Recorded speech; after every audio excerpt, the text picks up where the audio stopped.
नमस्कार, स्वागत है आपका। आपके साथ मैं दीपेश बरगले।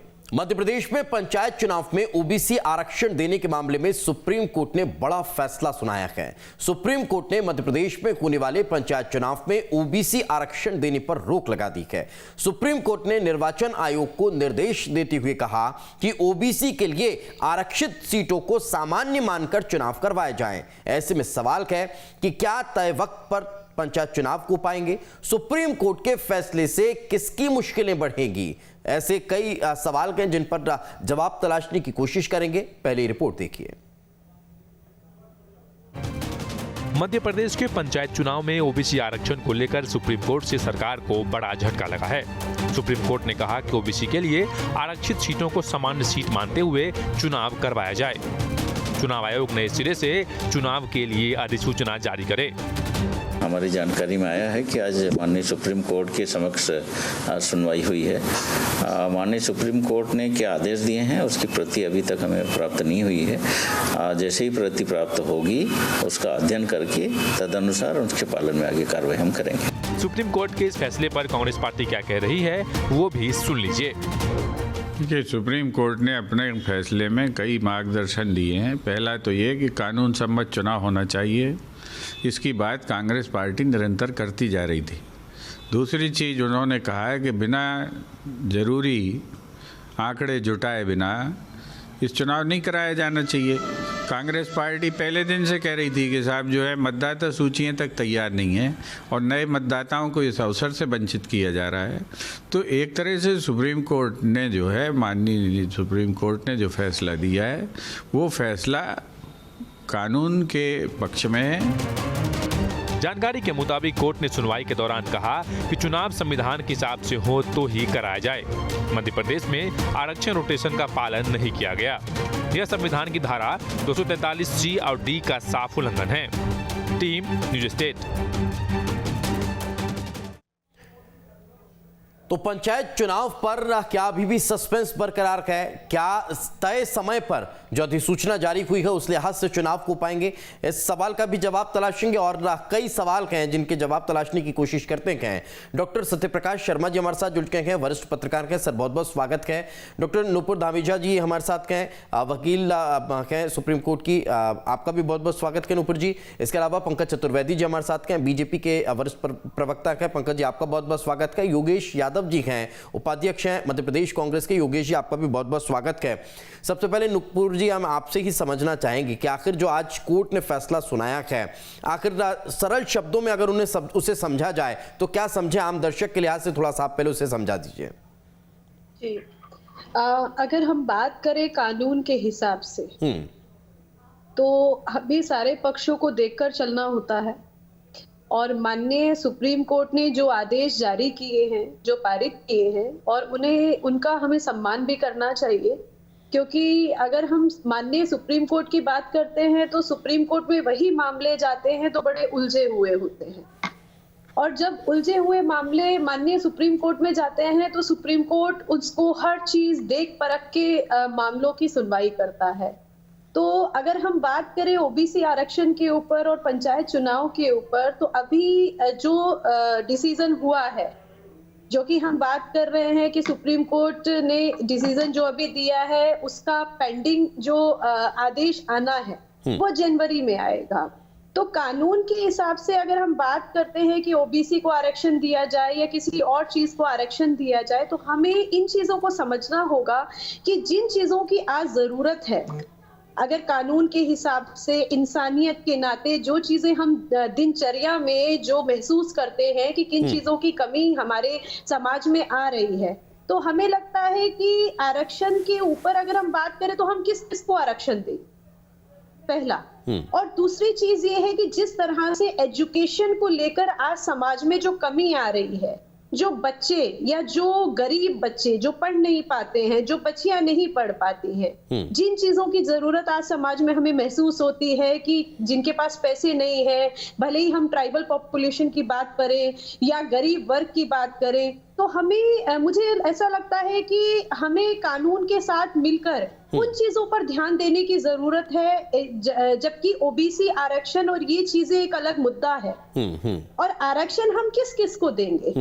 माननीय सुप्रीम कोर्ट ने जो फैसला दिया है कानून के हिसाब से, मुझे लगता है वो फैसला बिल्कुल मान्य है। और हमें इन चीजों पर ध्यान देने की जरूरत है कि आरक्षण तो एक ठीक है, लेकिन हमें जरूरत है उन चीजों पर ध्यान देने की, हम समाज में एक एजुकेशन को, शिक्षा ठीक है, वो ओवरऑल आरक्षण पर कहीं ना कहीं हम अगर आप सोचें तो फिर कई तरह के सवाल खड़े हो सकते हैं। साथ में रखें डॉक्टर सत्यप्रकाश लगातार हमारे साथ बने हुए हैं। सर, सवाल यहाँ पर ये है कि आज जो फैसला कोर्ट ने सुनाया है कि ओबीसी आरक्षण या फिर ये कह लीजिए कि जिन सीटों पर चुनाव ओबीसी के आरक्षण के तहत हो रहे थे उन सीटों को अब सामान्य के तौर पर मानकर चुनाव कराए जाएंगे, उसमें कोर्ट ने ये कहा है कि जो जरूरी तथ्यात्मक का आंकड़े थे, जो जानकारियां थी, उसका अभाव है। यही वजह है कि यह फैसला कोर्ट को लेना पड़ रहा है। ये किस तरह के आंकड़े हैं, किस तरह की जानकारियां हैं जो कोर्ट कहीं ना कहीं कम मानते हुए यह फैसला ले रहा है? थोड़ा सा प्रकाश डालें सर।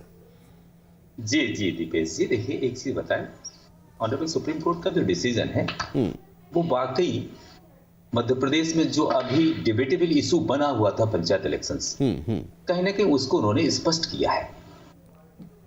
ये इस इलेक्शंस के रिजल्ट को, सुप्रीम कोर्ट के इस जो निर्णय है उसको अगर हम महाराष्ट्र से रिलेट करते हैं तो अपने सामने तस्वीर एकदम क्लियर हो जाएगी। उन्होंने अभी तो सीधा सीधा ये कहा है कि अनलॉफुल हो रहे हैं। यदि अनलॉफुल होते हैं, सीधा कहा, तो भविष्य में सुप्रीम कोर्ट उन इलेक्शंस को कैंसिल करने के लिए कहेगा स्टेट इलेक्शन कमीशन को। पहले दूसरा जो चीज है, उन्होंने ट्रिपल जो सेटिंग है तो उसके लिए ट्रिपल टेस्ट की भी बात जो महाराष्ट्र के डिसीजन में कही थी, उन्होंने कहीं ना कहीं उससे रिलेट किया है कि पहले तो एक कमीशन का एस्टैब्लिशमेंट करें, वो ये जांच करे। दूसरी बात कि वास्तव में वहां पर बैकवर्डनेस है, केवल जनसंख्या। देखिए आपको बताऊं कि पिछले साल, इसी साल जब आपने देखा होगा कि हाई कोर्ट जबलपुर की मेन प्रिंसिपल बेंच में जब ये मामला सुनवाई में था तो स्टेट गवर्नमेंट ने एक हलफनामा दिया था जिसमें कहा था कि मध्य प्रदेश में मोर देन 51% के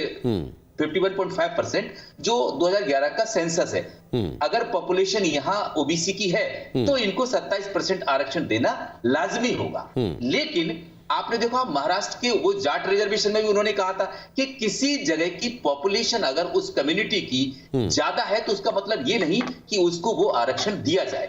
यहां पर भी वही मतलब है कि आपने 27% आरक्षण जो ऑर्डिनेंस पास करके दिया है वो क्या सही है? वो बैकवर्डनेस वहां पर है। बैकवर्डनेस का मतलब जाति से नहीं कहा, उनका मतलब सीधा है कि वो लोग पर्टिकुलर बैकवर्ड हैं या नहीं। अगर नहीं है तो उनको नहीं दिया जाए, ये तो भविष्य की बात कही है। लेकिन अभी फिलहाल उन्होंने सीधा सीधा कहा है कि कहीं ना कहीं इसको खत्म करके सीधा 27% की जगह पर उन सीट्स पर अनरिजर्व सीट मान ली जाए। खैर जनरल सीट तो नाम की कोई चीज ही नहीं है, अनरिजर्व सीट मान के उनका इलेक्शंस कराया जाए और SC ST का बराबर है। लेकिन अब इसके पॉलिटिकल मायने देखिए आप, देखिए मध्य प्रदेश की गवर्नमेंट इस समय रिजर्व कैटेगरीज को बहुत फोकस कर रही है। जैसा कि आपने देखा हुआ STs के लिए, कुछ दिन पहले OBCs के लिए, और पार्टी लेवल पर भी SC को बड़ा प्रेफरेंस दिया जा रहा है। क्योंकि अगर इन कैटेगरी को हम संतुष्ट कर लेते हैं तो कहीं ना कहीं एक अच्छी मार्जिन से 2023 में हम इलेक्शन की स्थिति में जो भी पार्टी करेगी वो आ जाएगी। अभी दोनों पॉलिटिकल पार्टीज, चाहे कांग्रेस जो मेन अपोजिशन पार्टी है मध्य प्रदेश में वो, या भाजपा, दोनों ही ओबीसी वर्ग को फोकस कर रही है क्योंकि यहां पर मोर देन 55% पॉपुलेशन। तब अगर इस तरह का फैसला है चुनाव के एंड वक्त से पहले, तब फिर कई सवाल खड़े होते हैं। पंकज जी, कहीं ये बीजेपी के लिए नुकसानदेह तो नहीं हो जाएगा? अब तक समझ पाया हमने, हमारी जो वकील बहन उनकी बात भी सुनी, सत्यप्रकाश जी की बात भी सुनी, तो अभी जो मैं समझ पा रहा हूं अपने अल्प ज्ञान के आधार पर कि अभी फैसले की विस्तृत व्याख्या होनी चाहिए। जी। किसी के पास भी फैसले की संपूर्ण जानकारी नहीं है। मोटे तौर पर जो याचिकाकर्ताओं की जो वीडियो वायरल है उसमें उन्होंने स्पष्ट तौर पर कहा है कि सुप्रीम कोर्ट ने ये स्पष्ट निर्देश दिया है चुनाव आयोग को कि वो संविधान के दायरे में और यदि संविधान सम्मत प्रक्रिया का पालन हो रहा है तो चुनाव कराएं, और यदि संविधान सम्मत प्रक्रिया का पालन नहीं होगा तो चुनाव ना कराएं। नंबर 1। दूसरा बिंदु आरक्षण को लेकर है, तो यदि 27% आरक्षण का विषय आता है दीपेश जी, तो एक ये परसेप्शन, जैसा अभी सत्यप्रकाश जी ने भी कहा, कि जो ओबीसी की सीटें उनको सामान्य कर दिया जाए, तो लेकिन सर जो 14% का ओबीसी का आरक्षण वो थोड़ी खत्म कर दोगे आप? भाई 21, 15, 14 का जो आरक्षण है 50% का वो तो रहेगा ना। तो इस पर अभी भ्रम की स्थिति है। भारतीय जनता पार्टी का, सरकार का पक्ष बहुत स्पष्ट है कि जो निर्देश माननीय सर्वोच्च न्यायालय देगा और माननीय सर्वोच्च न्यायालय के माध्यम से राज्य निर्वाचन आयोग जिस निर्देश को कहेगा हम उसको अक्षरशः शब्दशः लागू करेंगे, क्योंकि भारतीय जनता पार्टी की इन संवैधानिक संस्थाओं के प्रति आदर भाव सम्मान की परंपरा है। और मैं जहां तक समझ पाता हूं, जितना जैसा मैंने कहा कि जो मेरी जानकारी है कि मुझे नहीं लगता कि चुनाव आयोग से ने कोई ऐसी प्रक्रिया को अपनाया होगा जो राज्य निर्वाचन आयोग ने जो संभवतः संविधान सम्मत नहीं होगी। लेकिन अंतोगत्वा अंतिम निर्णय चुनाव आयोग को लेना। चुनाव आयोग के अधिकारी भी आपकी स्क्रीन पर थे, उन्होंने भी कहा कि विस्तृत फैसला आ जाए। जो चुनाव आयोग के, राज्य निर्वाचन आयोग के जो विधि विशेषज्ञ हैं उस पर परामर्श करेंगे, विमर्श करेंगे और फिर देखेंगे कि कैसे सुप्रीम कोर्ट के निर्देश का पालन। पर एक बात तय है दीपेश जी कि सारी प्रक्रिया में जो सम्मानित सर्वोच्च न्यायालय ने कहा है वही सर्वोच्च रहेगा और उसका पालन होगा, चाहे वो आरक्षण के विषय हो, रोटेशन के विषय हो, परिसीमन के विषय हो, संविधान के विषय हो, जो भी विषय हो। भारतीय जनता पार्टी, सरकार, संगठन दोनों सुप्रीम कोर्ट के निर्देश बिल्कुल कोर्ट के निर्देशों का पालन कहीं ना कहीं करते हुए आप नजर आएंगे। योगेश यादव जी से भी एक कमेंट ले लेते हैं। योगेश जी, कांग्रेस किस तरह से देख रही है अभी इस फैसले को? फौरी तौर पर अगर आरक्षण के मसले को लेकर कोर्ट का ये वर्डिक्ट निकलकर सामने आया तो कैसे कांग्रेस अब इस पर रिएक्ट कर रही है? देखिए, इसमें ये बात आज स्पष्ट हो गई है कि भारतीय जनता पार्टी की शासन के द्वारा, प्रशासन के द्वारा जो विसंगतियों का क्रिएशन किया गया था और विसंगतियों का क्रिएशन पूर्वाग्रह से ग्रस्त होकर एक प्री प्लान तरीके से किया गया और उसी का नतीजा है कि पंचायत के चुनाव आज उस व्यवस्था में पहुंच गए हैं कि अनिश्चितकालीन स्थिति में आए हैं। अभी मैं भी मानता हूं कि पूर्ण निर्णय हमें अभी पढ़ना बाकी है, लेकिन ये बात तो स्पष्ट हो गई। सुप्रीम कोर्ट ने स्पष्ट रूप से कहा है कि चुनाव कानून के अधीन होना चाहिए, जिसका पालन मध्य प्रदेश के शासन, मध्य प्रदेश की सरकार के द्वारा नहीं किया जा रहा है। प्रश्न यही उत्पन्न होकर सामने आ रहा है कि 2014 पर चुनाव क्यों, 2019 के पर चुनाव क्यों नहीं? रोस्टर प्रणाली का सरकार के द्वारा पालन क्यों नहीं किया जा रहा? कहीं ना कहीं से इस पर सरकार की नीयत पर शंका जाती है। 2018 के बाद से तो ओबीसी आरक्षण को जब 27% बढ़ाकर करने की बात की, तब से ये सारा मसला क्रिएट हुआ है। अगर सरकार उसी पक्ष को रखती नजर आ रही है तब तो फिर बात यहां आकर टिक जाती है कि कांग्रेस शासन काल में जिस बात को आप लोगों ने आगे बढ़ाई, अब बीजेपी भी उसे आगे बढ़ाती दिखाई देती है। मध्य प्रदेश के शासन ने जो ओबीसी आरक्षण के मामले में जितनी दलीलें दी या शासन की तरफ से जो प्रस्तुत किया गया, आप उसके हालात जानते हैं, किस तरीके से ओबीसी आरक्षण की बातचीत की गई, किस तरीके से तारीख पर तारीख आगे बढ़ाते रहे और शासन की ओर से जो ओबीसी का कमिटमेंट सार्वजनिक रूप से राजनीतिक तौर पर आप लोगों ने किया, लेकिन उसका परिपालन करने के लिए अपनी पैरवी हाई कोर्ट में हो चाहे कहीं पर भी आपने सुप्रीम कोर्ट तक गए, लेकिन आपने उस तरीके से नहीं किया। माननीय शिवराज सिंह जी चौहान ने भाषण में अपने जरूर कहा कि ओबीसी के लिए काले, तो वो पालन तो आज तक नहीं हुआ। पंकज जी कुछ कहना चाह रहे हैं? पंकज जी कहिए। नहीं, मेरी पूरी बात हो जाने दीजिए पहले, फिर सर समय का अभाव है। जी दीपेश जी, कांग्रेस पार्टी की कमलनाथ सरकार ने जुलाई 2019 में परिसीमन और आरक्षण की प्रक्रिया संपन्न कराई थी, पर इन्होंने चुनाव क्यों नहीं कराए? यदि ये तब चुनाव करा लेते, हार के डर से तब भी चुनाव टाले, अब भी टालने, तब चुनाव करा लेते तो आज स्थिति नहीं बनती। नंबर 1। नंबर 2, कांग्रेस पार्टी की कमलनाथ जी की सरकार ने मध्य प्रदेश के उच्च न्यायालय में ये एफिडेविट दिया, विधानसभा की प्रोसीडिंग लगाई है कि मध्य प्रदेश में पिछड़े वर्ग की आबादी 27% है। ये लिखित प्रमाण हमने प्रस्तुत किए हैं। तो 27% यदि आबादी आप लिख रहे हैं 51% को, तो उसको 100% आरक्षण कैसे मिलेगा? तो वहां इनके चलते सब समस्या अटकी है कांग्रेस पार्टी की, कमलनाथ सरकार के चलते। लेकिन फिर भी कह रहा हूं मैं, और ना सुप्रीम कोर्ट ने इतनी बातचीत करी, सुप्रीम कोर्ट ने स्पष्ट कहा है, जो अभी तक सामने चीजें आई हैं कि संविधान सम्मत प्रक्रिया का पालन करा के यदि चुनाव संपन्न हो रहे तो चुनाव कराए जाए, यदि नहीं होगा तो ना कराएं। ये 14%, 27% रोटेशन, आरक्षण, ये सब बातें नहीं। योगेश जी कहिए। देखिए, मैं पंकज जी की बात का प्रतिवाद करता हूं। कांग्रेस सरकार ने 27% आरक्षण की मांग की थी। आप जनसंख्या के बारे में जिस तरीके से प्रस्तुत, ये मैं आपके सामने प्रस्तुत कर सकता हूं दस्तावेजों को, जिस तरीके से आप ये भ्रम प्रस्तुत कर रहे हैं पंकज जी, ये भ्रम जो स्थिति उत्पन्न कर रहे हैं, आज जो सरकार की नियत, आज के आपके भारतीय जनता पार्टी की नियत सामने आ गई। आप लोग नहीं चाहते कि पंचायत का चुनाव हो, आप लोग नहीं चाहते कि ओबीसी को आरक्षण प्राप्त हो। 243 COD धारा का पालन आपकी तरफ से नहीं किया गया। आप झूठ बोलने की कोशिश क्यों कर रहे हैं? ये सरकार की ढुलमुल नीतियां, सरकार का आरक्षण के प्रति गैर जवाबदारी रवैया, और आपने इस चीज को स्वयं क्रिएट किया। ये भारतीय जनता पार्टी के शासन ने ये हॉट टॉक इस बात का परिचायक है, ये दर्शाती है कि ओबीसी वर्ग के प्रति दोनों राजनीतिक दलों का झुकाव कितना है। डॉक्टर सत्यप्रकाश लगातार हमारे साथ मौजूद हैं। सर मैं लौट रहा हूं आपके पास। डॉक्टर सत्यप्रकाश हमारे साथ मौजूद है, चूंकि समय का अभाव है। सर एक महत्वपूर्ण सवाल ये कि ये जो फैसला अभी हालांकि पूरे तरीके से आना बाकी है, उस पर हम विस्तार से चर्चा बाद में करेंगे, लेकिन क्या फौरी तौर पर इसका कोई असर होता हुआ दिखाई देता है? और सबसे महत्वपूर्ण सवाल ये सर कि क्या पंचायत चुनाव जो तय तारीख है उन पर संभव हो पाएंगे? सर देखिए, एक चीज बताएं कि आप बिल्कुल सही कह रहे हैं। इस चुनाव को मैं कह रहा हूं, आप उसको थोड़ा सा पढ़ेंगे तो आपको भी कुछ चीजें तो सामने आ ही जाती है वकीलों के माध्यम से। ये डिसीजन है जो बिल्कुल सीधा सीधा 15 दिसंबर को जो महाराष्ट्र के मामले में हुआ है वो ठीक वैसा ही है। ये कोर्ट ने, बेंच ने खुद भी कहा है कि महाराष्ट्र जैसी सिचुएशन है ये। और आपको बताया, उन्होंने सीधा कहा कि आपने बगैर ट्रिपल टेस्ट यानी कि कमीशन का एस्टेब्लिशमेंट, फिर कमीशन ये देखे कि आरक्षण का जो अनुपात है वो प्रॉपर है कि नहीं, फिर तीसरा 50% से ऊपर ना हो। ये 3 उन्होंने सेट बताए हैं। इन टेस्ट पर अगर खरा उतर रहा है तभी तो है, तभी तो उन्होंने कहा कि नहीं मैं इसको नहीं मानता।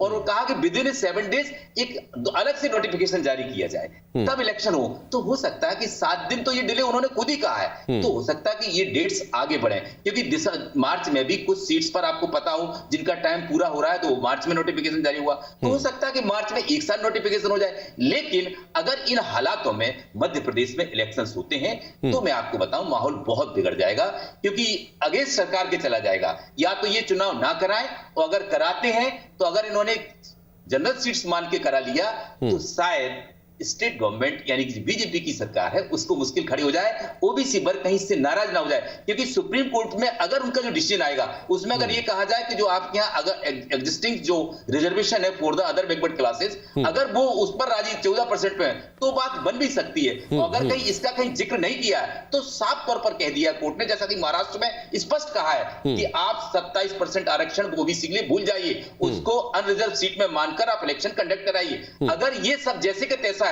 तो शायद राजनीतिक संकट इस प्रदेश में आ सकता है। वो दो ना केवल एक पार्टी के लिए, दोनों पार्टीज के लिए हो सकता है, क्योंकि ओबीसी वर्ग को हर पार्टी लुभाना चाहती है। और बीजेपी के लिए सबसे नुकसानदेह होगा, क्योंकि आपने जो नोटिफिकेशन जारी करवाया है स्टेट इलेक्शन कमीशन से, उस पर आपने पूरा होमवर्क या पूरा चॉकआउट क्यों नहीं किया उसको? क्योंकि सवाल ये वर्ग की तरफ से सरकार के अगेंस्ट उठेगा। तो कहीं ना कहीं मुझे ऐसा लगता है अगर ये सब चीजें नहीं रही तो चुनाव आगामी समय के लिए टाले भी जा सकते हैं। हाँ बिल्कुल, चुनाव टाले जा सके। पंकज जी, संक्षेप में एक टिप्पणी आपकी ये चाहिए कि क्या अब उस स्तर पर काम होगा तब जाकर चुनाव संपन्न हो पाएंगे? डॉक्टर सत्यप्रकाश की बातों को आप गंभीरता से सुन भी रहे थे। देखिए दीपेश जी, एक ही स्तर पर काम होगा, सुप्रीम कोर्ट के निर्देश पर काम होगा, राज्य निर्वाचन आयोग वो काम करेगा, और सरकार और संगठन यानी भारतीय जनता पार्टी की सरकार और भाजपा संगठन उसको स्वीकार भी करेगा और शिरोधार्य भी करेगा। एक ही बिंदु है, मैंने बहुत स्पष्ट तौर पर कहा कि अभी जब तक चीजें स्पष्ट रूप से सामने नहीं आई हैं, ये हम सब जितनी जानकारी है मोटे तौर पर उस अनुमान के आधार पर चर्चा कर रहे हैं। अभी तक सुप्रीम कोर्ट के फैसले की कॉपी, उस फैसले के मुख्य बिंदु यही है कि बिल्कुल, और यही वजह है कि हम विस्तार से उस पर चर्चा कर भी नहीं पा रहे हैं कि कोर्ट ने कहा क्या है कि इस स्तर पर अब काम होना है। यही वजह है कि उस पर हम फौरी चर्चा कर पा रहे हैं। बहुत बहुत शुक्रिया आप चारों मेहमानों का हमारे साथ चर्चा में जुड़ने के लिए। चूंकि वक्त इतनी ही इजाजत दे रहा है, इसी के साथ हमारी इस खास पेशकश में आज फिलहाल इतना ही। दीजिए इजाजत, नमस्कार।